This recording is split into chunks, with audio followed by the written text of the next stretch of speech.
All right, it's Angus and Lee back again to talk about presentations. Now, Angus, I want to start off with a quick question. What do we do when something breaks on stage, or maybe our slides or something, there's something wrong or something technically wrong with our slides? What do we do when that happens? So, actually, the very first thing that we need to do is to take a moment and just breathe. Because what happens is when something goes wrong, our initial response is to panic, right? And we tense up. And then when we tense up, our mind goes blank. And then when our minds go blank, we start to freak out and we want to solve the issue as soon as possible.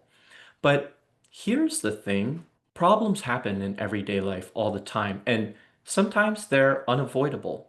If it's unavoidable, what you need to do is to just take a moment, remain calm and composed, and just make sure that you maintain the connection with the audience. What is your, I guess, top tip for doing that? Because, there are several ways that we can keep connection, right? I think one of Mm, them for me is to acknowledge what is happening. mm, I think using humor as well is a great way to mm. break the tension and just stating the obvious, I think is something that the audience actually appreciates, but also addresses what's happening. But what else do you think that we should do? I just want to say, yeah, acknowledging the problem first is really effective, especially in a calm and composed way, because it shows that you're not hiding anything from them, and it just shows that you have some kind of trust. Another thing that is important is to make sure that the time, how much time you have for the presentation. And what I mean by that is if your presentation or pitch is very limited in time and you need to move forward, then you can't be spending that time trying to fix the problem. And Mm. so what I would suggest is that you leave the problem, acknowledge that there has been a problem, and leave it as it is and move forward with your pitch and improvise. But if you do have some flexibility, once again, acknowledging to the audience that there's a problem and then asking for a few minutes of their time to fix the issue. Yeah, absolutely. And I think that what you had brought up there is improvisation as well. Like, and your Mm, acting background, I'm sure that this comes up a lot, right? hmm But hmm no, one of the main things that I tell my students about getting up on stage is to be adaptable. mm, Technology, it's going to break at some point. You have to hmm be able to continue on without skipping a beat. One of the ways to do this, if you had some sort of visual aid or some sort of video and it's not working, just describe what was in that picture, describe what was in that video, and move on. If mm, you're in a pitch, a startup pitch, you have multiple components that you're going through, multiple slides that you're going through. So you got to get through everything. You don't want to waste mm. time just because you want everything to be perfect in your pitch, because newsflash, nothing in life is perfect. Actually, I saw a video where an investor said that they don't necessarily invest in products, they invest in people. And what happens is when you show some really bad behavior in a pitch, it can really turn off some investors. Absolutely. And one of the things that you brought up about being able to breathe, right? When you get into Mm, that kind of panic state, you could mm, also obviously freeze and look like you don't know what to do. But also, if you mm, get into that panic state, you might actually snap at somebody. Whether mm, it's somebody who's laughing in the audience, or it could be a staff member who works at the venue who's trying to help you out. I mean, you don't want to do that because it'll make you look even worse. And mm. even worse than that is running off stage crying or like running away because something happened, right? So my next question is what can we do to prevent this from happening? Problems will occur, but there is a way for us to prepare for problems, and that is to anticipate specific things happening. So, for example, let's say you have a slideshow and for some reason the visuals don't work. What is really important is that in your preparation for the presentation, you leave some room for you to um, move forward with the presentation without the slides. Well, yeah, absolutely. And also knowing your deck from start to finish or your presentation slides from start to finish really helps, including what Mm, visuals in there and stuff like that, right?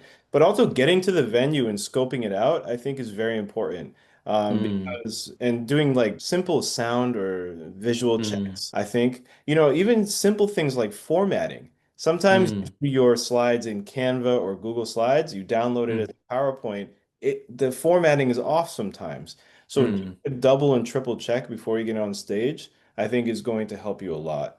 Especially with sound, because sound and internet Wi-Fi, sometimes videos are connected up to Wi-Fi and everything. It's a huge hassle. And then also making sure that you have multiple copies of your pitch or your presentation, I think is a good one as well.